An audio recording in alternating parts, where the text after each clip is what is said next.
Selamat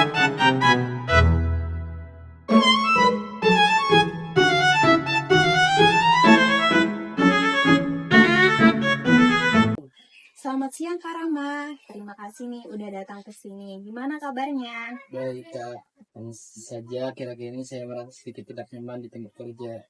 Baik, saya senang kamu bisa terbuka. Sebelumnya di dalam konseling itu ada beberapa asas Kak. Ada asas keterbukaan, rahasia adat, kesukaraan. Jadi kalau nggak perlu kaku ceritanya akan tersebar dan juga kakak bisa bercerita apa saja tanpa ada paksaan sedikit pun. Dapat dimengerti ya Kak? Iya, saya siap.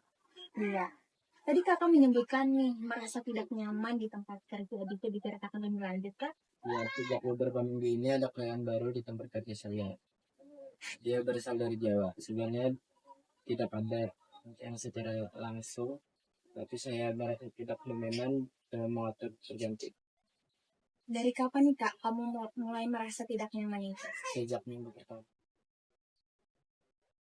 Sih, dia selalu yang paling banyak bicara dan mengambil keputusan padahal saya pikir secara dibicarakan bersama dulu. Aku paham nih sama perasaan kakak ya.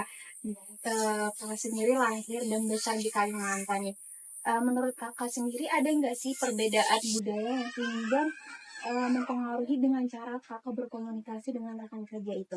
Iya, mungkin di sini kami terbiasa lebih tenang, mempertimbangkan dulu sebelum bicara. Sedangkan penting kerja saya terkesan cepat mengambil alih, seperti tidak memberi ruang. Jadi kakak sebelumnya udah ada nggak nih untuk bilang kalau kakak merasa tidak nyaman dengan rekan kerja kakak sendiri? Belum, saya takut tidak dianggap tidak sopan dan memperkeruh suasana.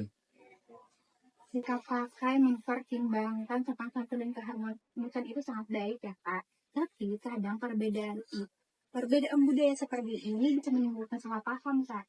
Mungkin rekan kerja kakak itu bukan bermaksud untuk dominan ya, tapi memang terbiasa untuk langsung bertindak seperti itu. Iya, bisa jadi begitu.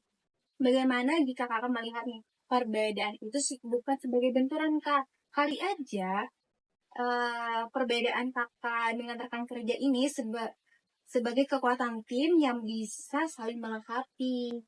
Saya belum berpikir seperti itu, tapi masuk akal juga. Baik kak, coba kakak pikir-pikir dulu ya. Apa yang bisa kamu lakukan untuk membangun komunikasi yang lebih baik dengan rekan kerja? Mungkin saya bisa mengajaknya bicara untuk mata dengan cara yang sopan. Saya ingin menyampaikan bahwa saya juga ingin dilibatkan dalam keputusan tim. Nah, itu ide yang bagus, Kak. Kamu bisa berlatih bagaimana cara menyampaikan itu secara asertif tapi tetap sopan, sesuai dengan nilai budaya yang kamu pegang. Gitu. Saya senang kamu bisa melihat perbedaan budaya ini dengan lebih terbuka, Kak. Dan kamu harus ingat perbedaan itu bukan untuk dijauhi, tapi bisa jadi kekuatan. Nanti kalau kakak ada kendala atau hambatan lainnya, bisa hubungi saya kembali ya, Kak. Siap, sekali lagi terima kasih Kak. Saya merasa lebih lega dan punya sekarang.